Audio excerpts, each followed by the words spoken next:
welcome back. It's nice to have you here. We're now finished in Broome and heading south, but we don't go far before enjoying a couple of awesome beachside camps, and then we drop into Port Headland where we check out the largest iron ore port in the world. After that we head inland to check out the hottest town in Australia and find some more stunning free camps along the way. We pack up our van and our memories and say goodbye to Broome.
We've hit another jackpot. So we've come into Barn Hill Station and we've got this great little site here just on the edge. Yes, it's a good one. And over here, hope you can see it, there's a view of the ocean. Very nice. It's 35 degrees now. It's going to be in the mid to high 30s for the next couple of days, but we've got this shady spot and plenty of sea breeze, so I think we're going to be set.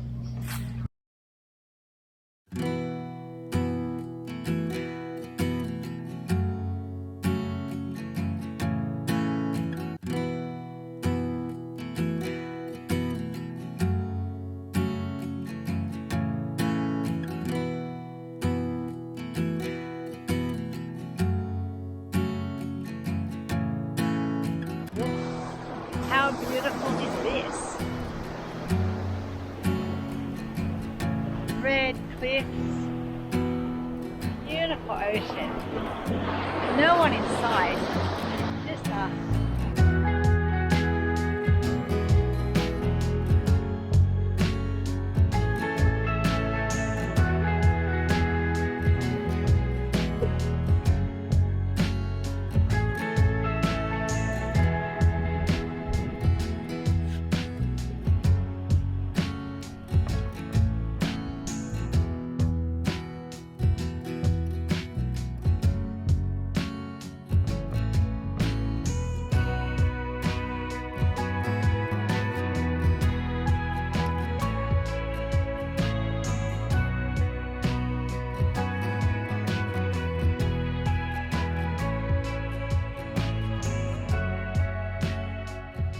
These trees around our campsite are actually full of beautiful butterflies, so I'll try and show you some.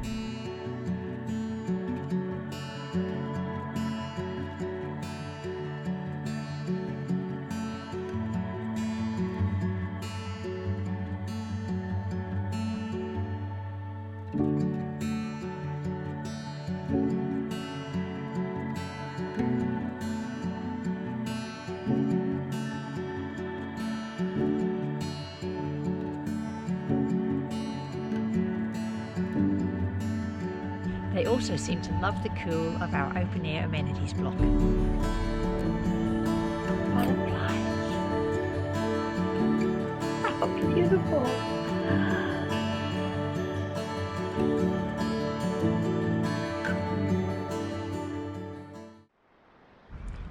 We just loved it here and spent the rest of our time enjoying the beach with its stunning colours and the cool of that beautiful ocean.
We've been here at Barn Hill Station for just 2 nights, but it's easy to see why people would stay longer. It really is beautiful here.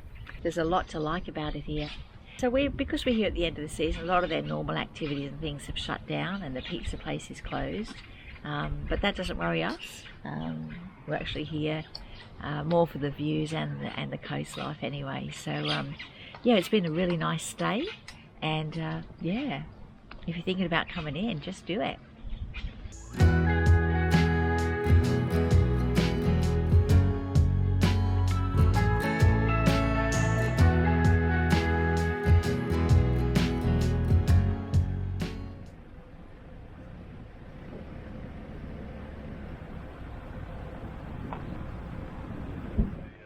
So we've arrived at 80 Mile Beach and come into the caravan park here. Got ourselves a nice little powered site, seeing as the weather's so hot at the moment, and just set up here.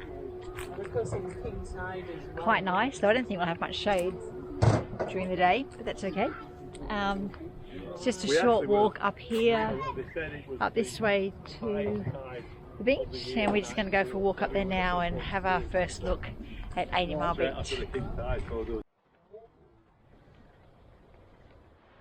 80 Mile Beach. I have to check my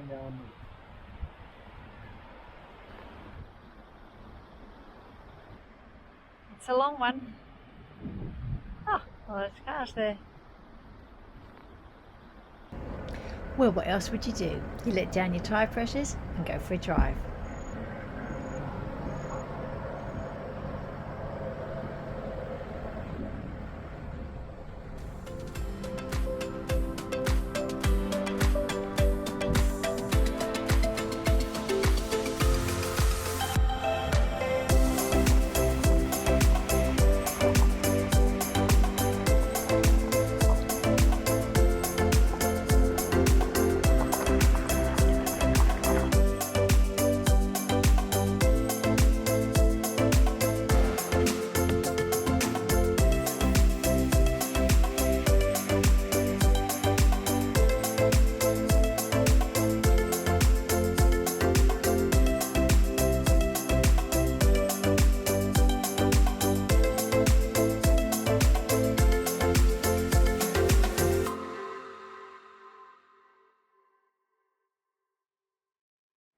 Okay, after a lovely relaxed morning, it's now like 11 and we're about ready to head down the beach.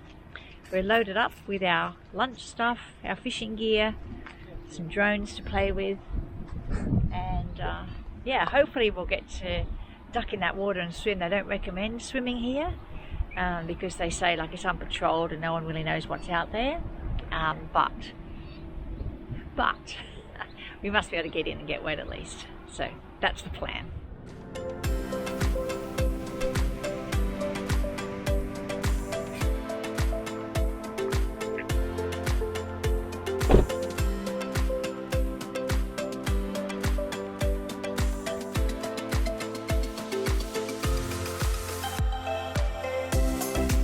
How beautiful.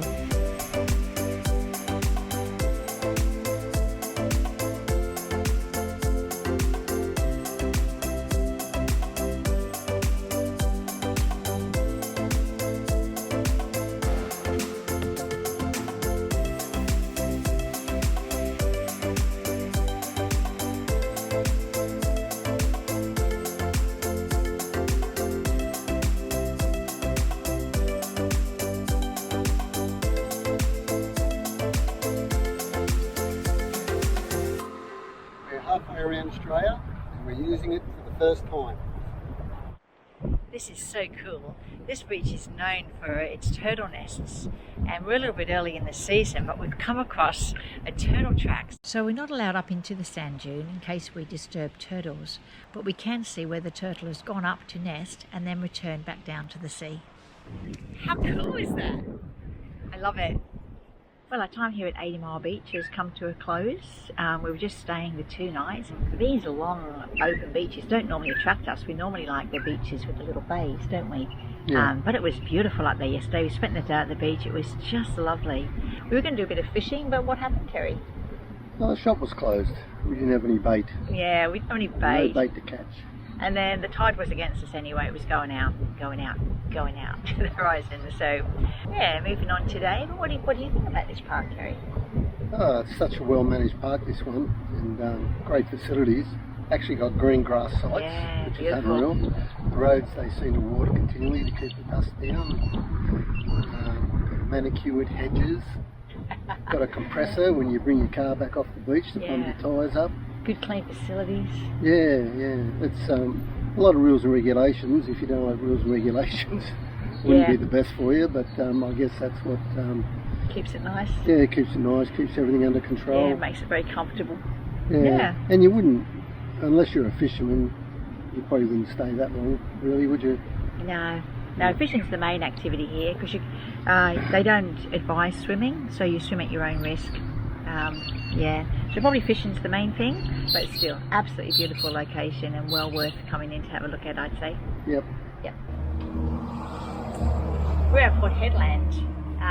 Came in yesterday afternoon, just staying here in the free camp, which is at the Turf Club. However, you are supposed to have your grey water contained. Ours is contained, but externally, and we carted away, but it's meant to be internal, I think, so they may ask us to leave, but we're okay with that if they want us to go. Anyway, we're only in Port Headland for a couple of days because we do a bit of a resupply, get a couple of things done in town, and then we're heading out to Carragini. But this morning we're hoping to go on a harbour cruise, which gives you a bit of insight into the port here in Port Headland. And the port here is supposed to be one of the busiest in the world, so it would be pretty intriguing to get out there and just see how things work, get up close to those huge ships. The harbour tour is run by the Port Headland Seafarers Centre. Seafarers normally offer support to the seamen coming in on the vessels, bringing them ashore and helping them to connect with their families, providing services like shopping and things like that. But during this COVID season they're not allowed to bring anyone ashore, but they do harbour tours, and the funds from your harbour tour helps to support their services. You are visiting the world's largest iron ore port, because it is the local marine pilot who will navigate the vessel to be able to get inside our port. It's only one way. Ships are either inbound, coming inside during a low tide, and outbound during high tide.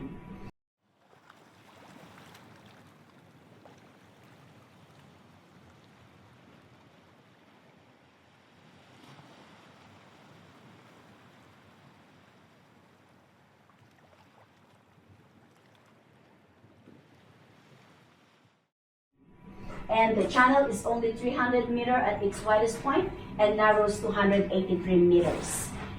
For the first part of the tour, you go in and have about a 45-minute talk, which is just incredibly interesting. Not just about the seafarers, but how the port works and about the ships and things like that. Now we're being taken on this little bus, and we'll be going taken down to the boat, and we'll go out around the port.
After our tour, we headed down to the port entrance and found ourselves a coffee shop.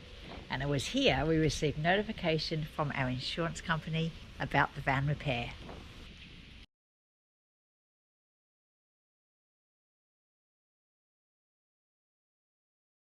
At last we've completed the final stage of our caravan repair. So what's our good news today, Kerry? Well, we had to pay up front for the repairs, and they were grossly out of pocket. But now the insurance company has come forth and accepted the claim, so we've got the money back. Great. Before you know it, we're back on the road. We're heading inland to check out Marble Bar.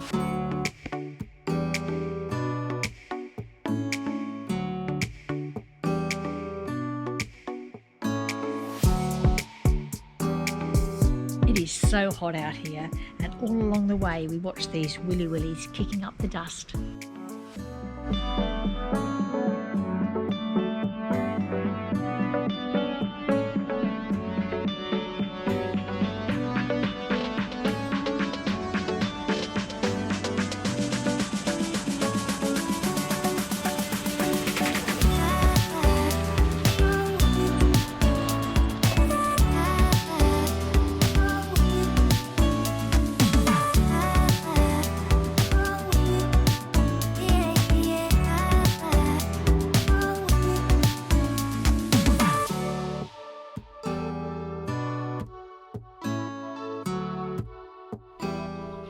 Today we're on our way to Marble Bar.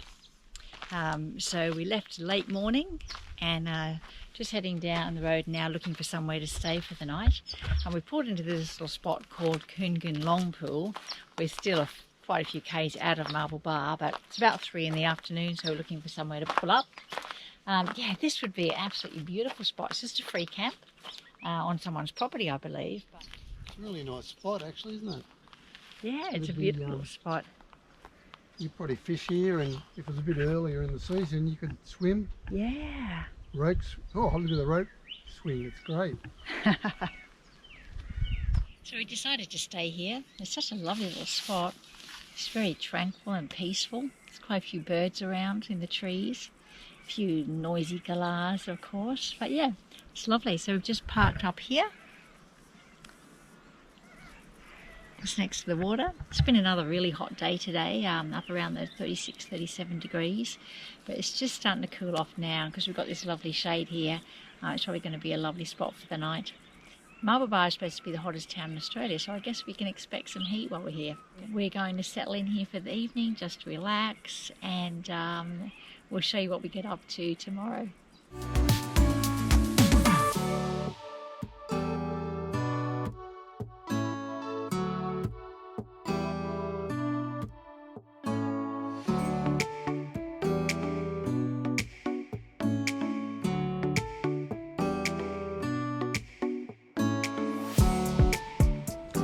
As you drive into Marble Bar, you are greeted by these 6 sculpted signs, all depicting some aspect of the area or the town, including this one, which is the warmest welcome from the hottest town.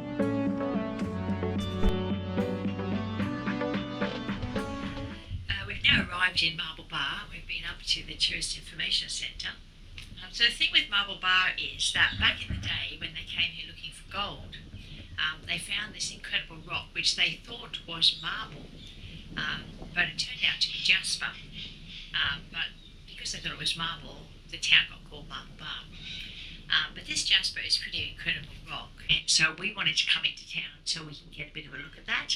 And so we're going to head out shortly to the Marble Bar pool where you get to see it, and I think you can swim there, hopefully. Yeah, but it's a really nice little town. There's no coffee shop. We're just having our own little coffees here in the park, which is really lovely. We've come out to the Marble Bar pool, and this is a swimming hole, but there's also some pretty spectacular rocks here. We've got our little red bucket, and in a little while we'll show you why we've got the red bucket. Alrighty, so right where we are this is the jasper rock. They originally thought it was marble, gave the town the name Marble Bar. You think it looks pretty good like that when it's dry? Okay, we'll show you something else.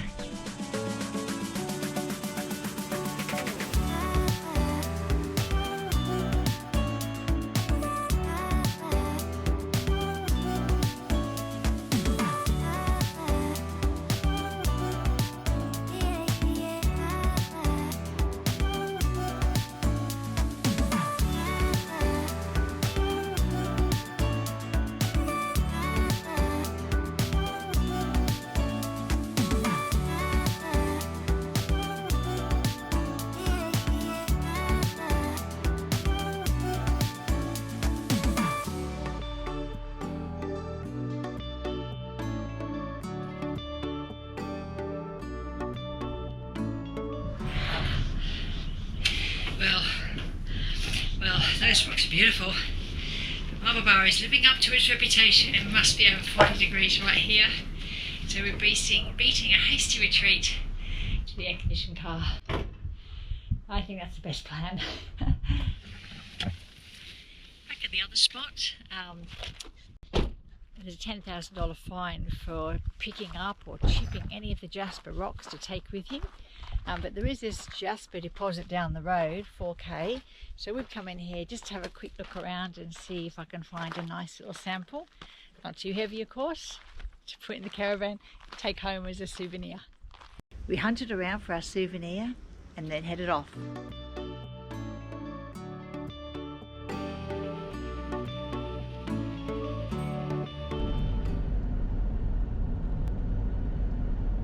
Well, it was another scorcher of a day, but we were still surprised to find this section of road was sticky with melted tar.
Okay, we've made it through those couple little hairy dips and we've come in and got ourselves a little campsite here.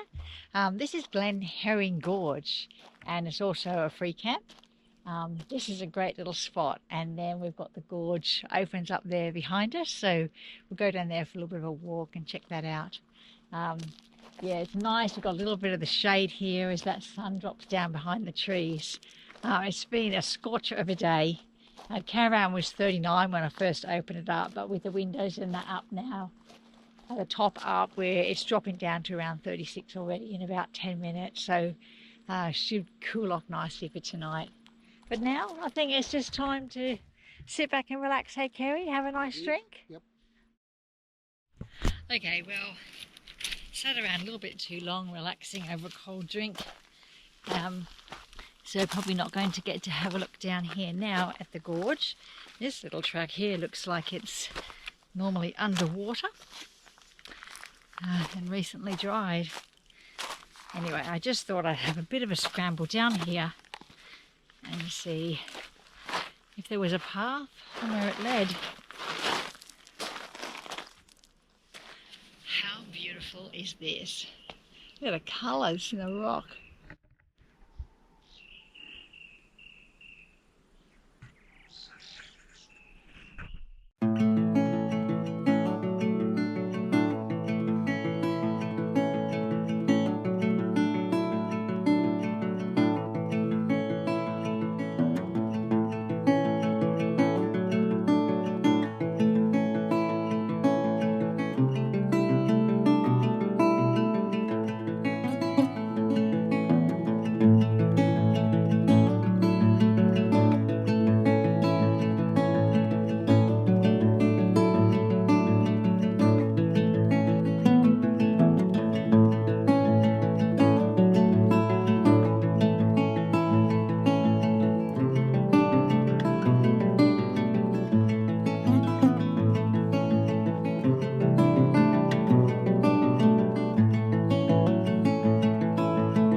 up to another beautiful morning, and we're going to go for a bit of a wander up into the gorge and see what it's like up there.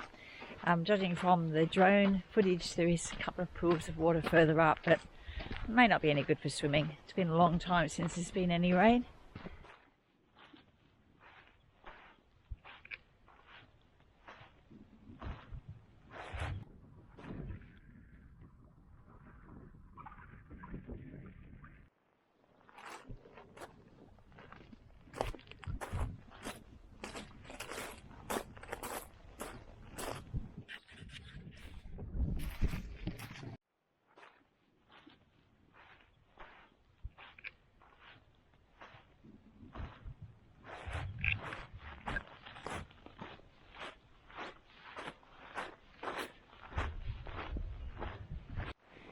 The rocks on the ground here are really fascinating as well. I'll just show you what they're like.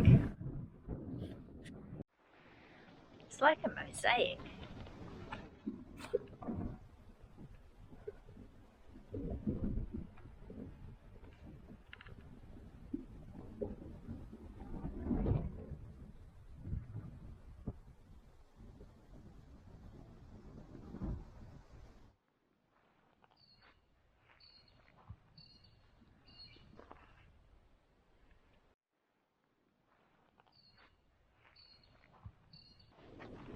Well, it's only a short gorge, and we've walked it already. So yeah, it would be so pretty earlier in the season when the water is flowing in this little river or creek. But at the moment, the water quality is not the best for swimming. There are a few cows in here, water's stagnant. We're in late October now. Yeah, but definitely worth coming in for a look. It's pretty spectacular rocks. The drive in though is a bit hairy. Only because just before you get to the campsite, and there's only really one really good caravan campsite, there's a couple of really steep dips and up again. We've got a little off-road van with a really big cutaway at the back, which enabled us to get through. But yeah, worth coming in for a look if you can get in here. Just another beautiful part of the Pilbara.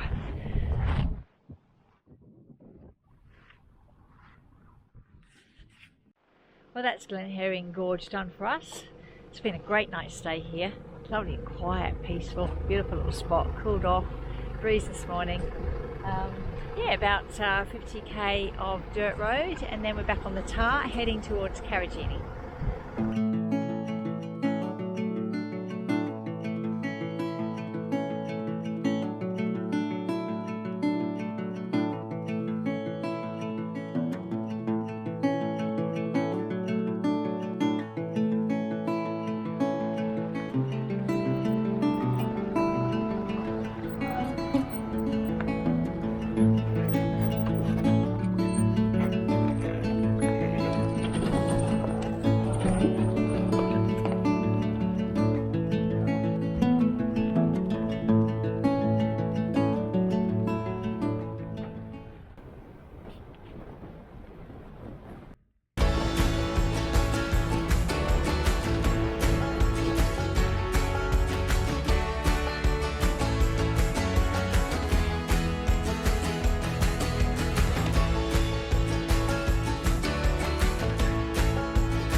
Well, we have absolutely hit the jackpot again.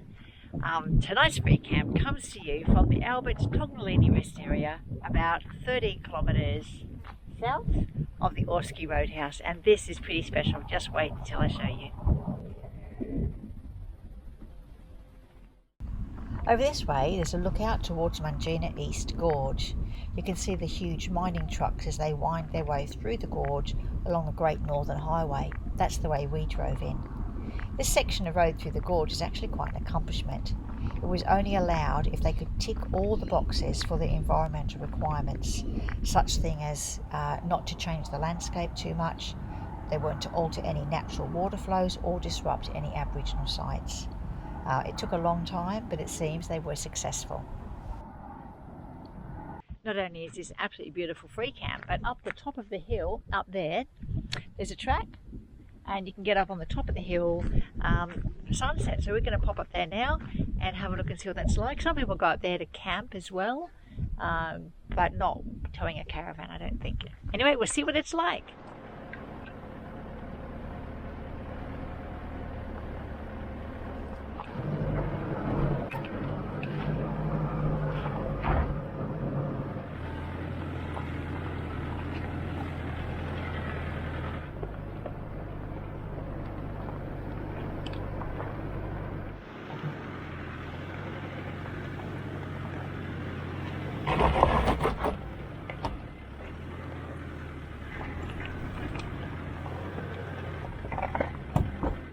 Well, after a pretty hectic trip up that very steep, rocky, sometimes slippery track, we're up here on the top of the hill and have this magnificent view out here. Not sure how well you can see that. I can tell you, it's beautiful.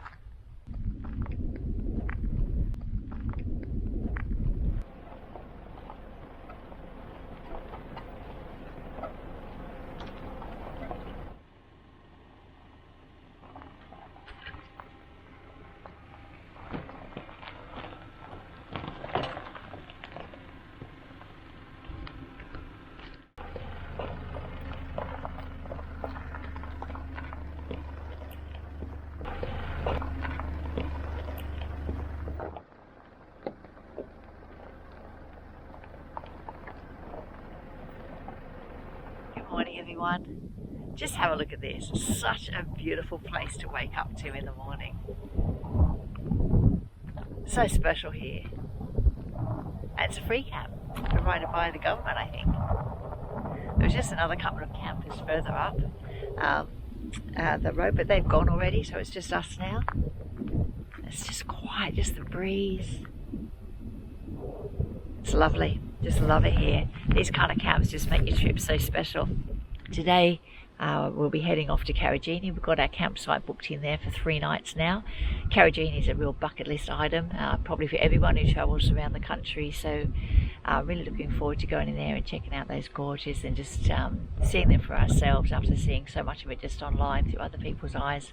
We've only got about 40-50 k's to drive today, so head over there and get ourselves set up. Yeah. But this is beautiful. I'm going to enjoy this for a while before we go.